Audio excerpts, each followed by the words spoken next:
listening, squirrels. I'm back to my old squirrely self. Thank you, Lord. Number 12. We're getting close to the end of this book, y'all. And I thought this was a whole series, but I don't know. Number 12. The Man Who Was Number 16. Tommy and Tuppence were closeted with Chief in his private room. His commendation had been warm and sincere. You have succeeded admirably, thanks to you. We have laid our hands on no less than live or five live, very interesting personages, and from them we have received much valuable information. I don't know. Meanwhile, I learned from a credible source that headquarters in Moscow have taken alarm at the failure of their agents to report. I think that in spite of all our precautions, they have begun to suspect that all is not well at what I may all the distributing center says. The office of Mr. Theodore Blunt of Blunt's Brilliant Detectives. Well, said Tommy, I suppose they were bound to tumble to it some time or other, sir. As you say, it was only to be expected. I'm a little worried about Mrs. Tommy. I can look after her all right, sir, said Tommy, at exactly the same minute as Tuppence said, I can take care of myself. Said Mr. Carter, excessive self-confidence was always a characteristic of you two. Whether your immunity is entirely due to your own superhuman cleverness, or whether a small percentage of luck creeps in, I'm not prepared to say. But luck changes, you know. However, I won't argue the point. From my extensive knowledge of Mrs. Tommy, I suppose it's quite useless to ask her to keep out of the limelight for the next week or two. Tuppence shook her head very energetically. Then all I can do is give you all the information that I can. We have reason to believe that a special agent has been dispatched from Moscow to this country. We don't know what name he's traveling under, and we don't know when he will arrive, but we do know something about him. He is a man who gave us great trouble in the war, a ubiquitous kind of fellow who turned up all over the place where we least wanted him. He's a Russian by birth and an accomplished linguist, so much so that he can pass under half a dozen other nationalities, including our own. He is also a past master in the art of disguise, and he has brains. It was he who devised the number 16 code. When and how will he turn up, I do not know, but I'm fairly certain that he will turn up. We do know this: he was not personally acquainted with the real Mr. Theodore Blunt. I think he will turn up at your office on the pretext of a case which he will wish you to take up, and will try you with the passwords. The first, as you know, is the mention of the number 16, which is replied to by a sentence containing the same number. The second, which we only have just learned, is an inquiry as to whether you have ever crossed the Channel. The answer to that is, I was in Berlin on the 13th of last month. As far as we know, that's all. I would suggest that you reply correctly, and so endeavor to gain his confidence. Suspect the fiction if you possibly can. Sustain the fiction if you possibly can. But even if he appears to be completely deceived, remain on your guard. Our friend is particularly astute and can play a double game as well, or better, than you can. But in either case, I hope to get him through you. From this day forward, I am adopting special precautions. A dictaphone was installed last night in your office. so that one of my men in the room below will be able to hear everything that passes in your office. In this way, I shall be immediately informed if anything arises and can take the necessary steps to safeguard you and your wife whilst securing the man I'm after." After a few more instructions and a general discussion of tactics, the two young people departed and made their way as rapidly as possible to the offices of Blunt's brilliant detectives. "It's late," said Tommy, looking at his watch. "Just on 12 o'clock. We've been a long time with the chief. I hope we haven't missed a particularly spicy case." "On the whole," said Tuppence, "we've not done badly. I was tabulating results the other day." Excuse me. "We've solved 4 baffling murder mysteries, rounded up a gang of counterfeiters, ditto gang of smugglers." "2 gangs," interpolated Tommy. "So we have. I'm glad of that. Gangs sound so professional." Tuppence continued ticking off the items on her fingers. 1 jewel robbery, 2 escapes from violent death, 1 case of missing ladies successfully solved by unfair means, and alas, 1 case where we made utter fools of ourselves. On the whole, jolly good. We're very clever, I think." "You would think so," said Tommy. "You always do. Now I have a secret feeling that once or twice we've been rather lucky."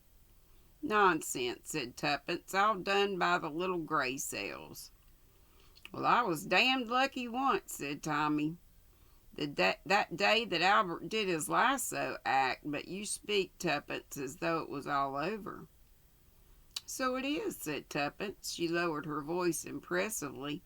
"This is our last case. When they have laid the super spy at the heels, the great detectives intend to retire and take to beekeeping or vegetable marrow growing. It's always done." "Tired of it, eh?" "Yes, I think I am. Besides, we've been so successful, the luck might change." "Who's talking about luck now?" asked Tommy triumphantly. At that moment they turned in the doorway of the block of buildings in which Blunt's brilliant detectives had their offices, and Tuppence did not reply. Albert was on duty in the outer office, employing his leisure in balancing or endeavoring to balance the office ruler upon his nose. With a stern frown of reproof, the great Mr. Blunt passed into his own private office. Divesting himself of his overcoat and hat, he opened a cupboard, on the shelves of which reposed a classic library of the great detectives of fiction. "The choice narrows," murmured Tommy. "On whom shall I model myself today?" I think it's funny they do that. Tuppence's voice, with an unusual note in it, made him turn sharply. "Tommy," she said, "what day of the month is it?" "Let me see, the 11th. Why, look at the calendar." Hanging on the wall was one of those calendars from which you tear a leaf every day. It bore the legend of Sunday, the 16th. Today was Tuesday. "By Jove, that's odd. Albert must have torn off too many, careless little devil." "I don't believe he did," said Tuppence, "but we'll ask him." Albert, summoned and questioned, seemed very astonished. He swore he only tore off 1 leaf, that of the day before. His statement was presently supported, for whereas the leaf torn off by Albert was found in the grate, the succeeding ones were lying neatly in the waste paper basket. "A neat and methodical criminal," said Tommy. "Who's been here this morning, Albert? A client of any kind?" "Just one, sir." "What was he like?" "It was a she, a hospital nurse. Very upset and anxious to see you. Said she'd wait until you came. I put her in clerks because it was warmer, and from there she could walk in here, of course, without your seeing her." "How long has she been gone?" "About half an hour, sir. Said she'd call again this afternoon. A nice motherly-looking body. A nice motherly... Oh, get out, Albert. Albert withdrew injured. Queer start, that, said Tommy. It seems a little purposeless. Puts us on our guard. I suppose there isn't a bomb concealed in the fireplace or anything of that kind.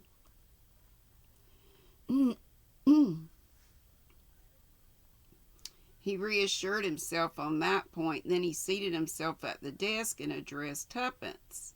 Mon ami, he said, we are here faced with a matter of the utmost gravity.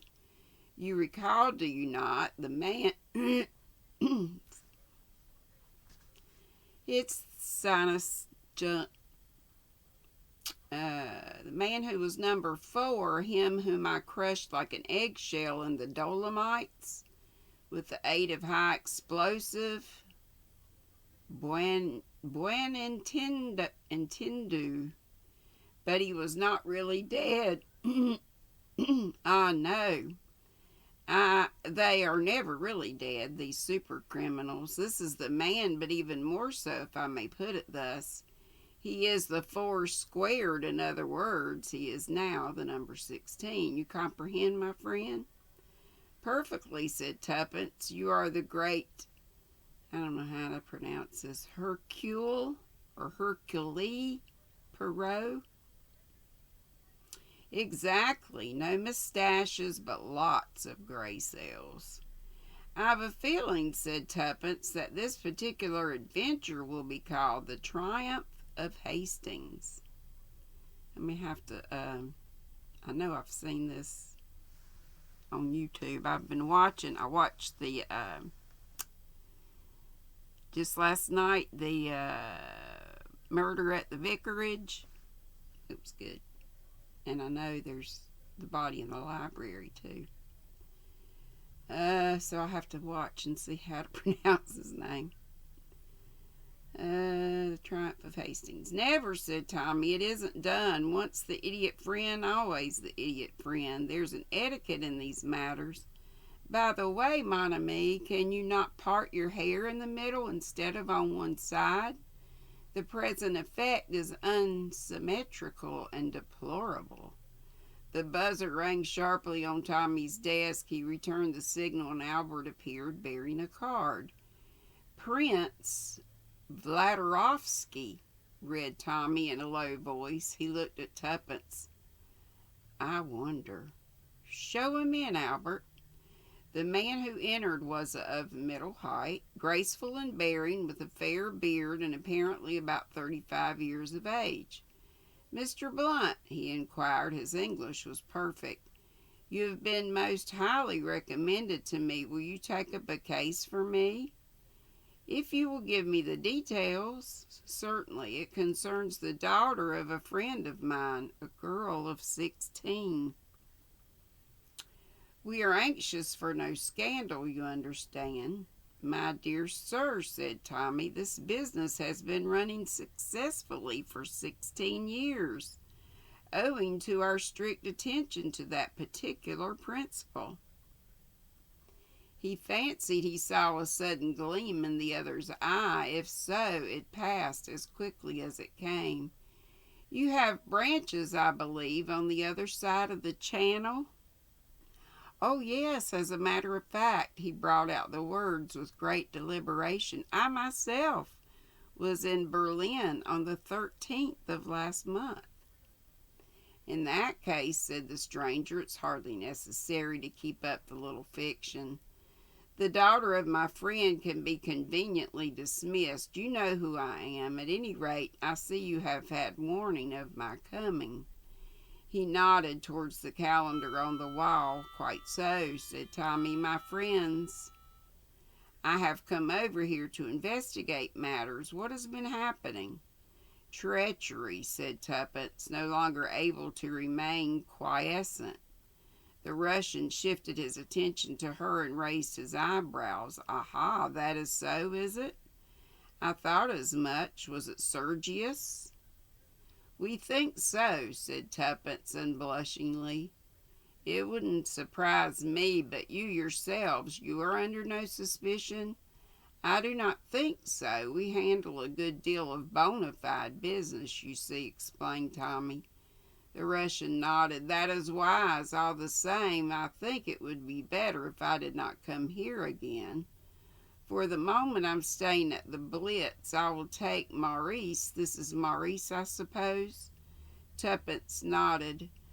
What is she known as here? Oh, Miss Robinson. Very well, Miss Robinson. You will return with me to the Blitz and lunch with me there. We will all meet at headquarters at 3 o'clock. Is that clear? He looked at Tommy. Perfectly clear, replied Tommy, wondering where on earth headquarters might be.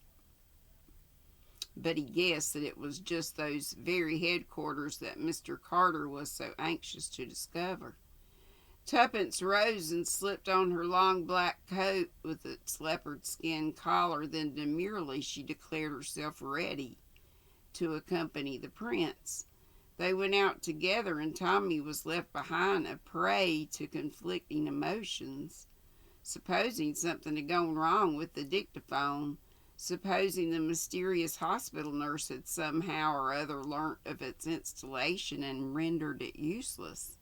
He seized the telephone and called a certain number. There was a moment's delay, and then a well-known voice spoke. Quite okay. Come round to the Blitz at once. 5 minutes later, Tommy and Mr. Carter met at the corner palm, in the palm court of the Blitz. The latter was crisp and reassuring. You've done excellently. He and the little lady are at lunch in the restaurant. I've got 2 of my men in there as waiters.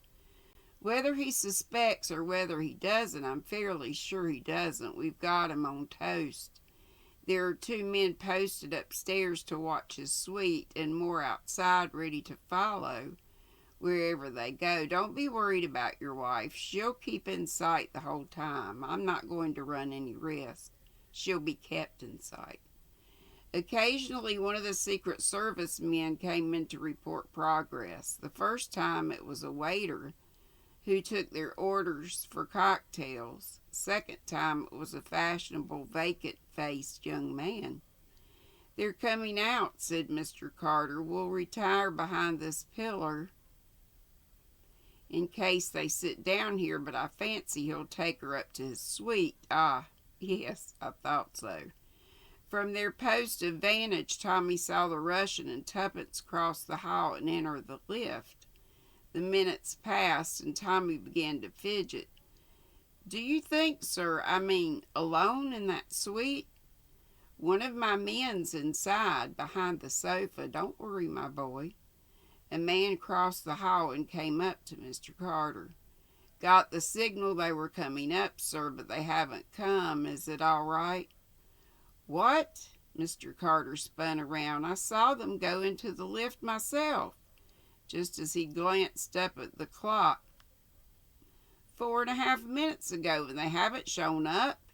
He hurried across to the lift in question, which had just that minute come down again, and spoke to the uniformed attendant. You took up a gentleman with a fair beard and young lady a few minutes ago to the 2nd floor. Not the 2nd floor, sir. 3rd floor the gentleman asked for. Oh, the chief jumped in, motioning Tommy to accompany him. Take us up to the 3rd floor, please. I don't understand this, he murmured in a low voice. But keep calm. Every exit from the hotel is watched. I've got a man on 3rd floor as well, on every floor, in fact. I was taking no chances. The lift doors opened, and they sprang out, hurrying down the corridor. Halfway along it, a man dressed as a waiter came to meet them. It's all right, Chief. They're in number 318. Carter breathed a sigh of relief. That's all right. No other exit. It's a suite. But there are only these 2 doors into the corridor, and to get out from any of the rooms they'd have to pass us to get to a staircase or the lifts. That's all right then. Just telephone down and find out who's supposed to be occupying this suite. The waiter returned in a minute or two. Mrs. Cortland Van Snyder of Detroit.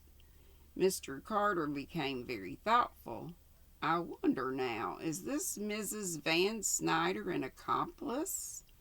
Or is she... He left the sentence unfinished. Hear any noise from inside? He asked abruptly. Not a thing, but the doors fit well. One couldn't hope to hear much. Mr. Carter made up his mind suddenly. I don't like this business. We're going in. Got the master key? Of course, sir. Call up Evans and Clydesley. Reinforced by the other two men, they advanced towards the door of the suite. It opened noiselessly when the first man inserted his key. They found themselves in a small hall. To the right was the open door of a ballroom, and in front of them was the sitting room. On the left was a closed door, and from behind it, a faint sound, rather like an asthmatic pug, could be heard. Mr. Carter pushed the door open and entered. And I think I'm going to stop right there. Let me see how much more we got. Show me. It just went black.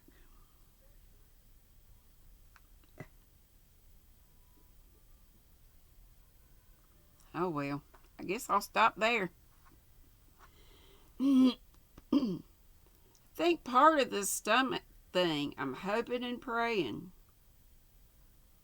though it was horrible nausea, could have been from, post-nasal drip. So it's still a little icky, but nothing like it was. I hate to keep whinging. I feel so much better, y'all. Hooray! Anyway, it's 3:22 as I comment that. And I hope to see you live at 5. Be sweet, don't be ugly. Bye-bye.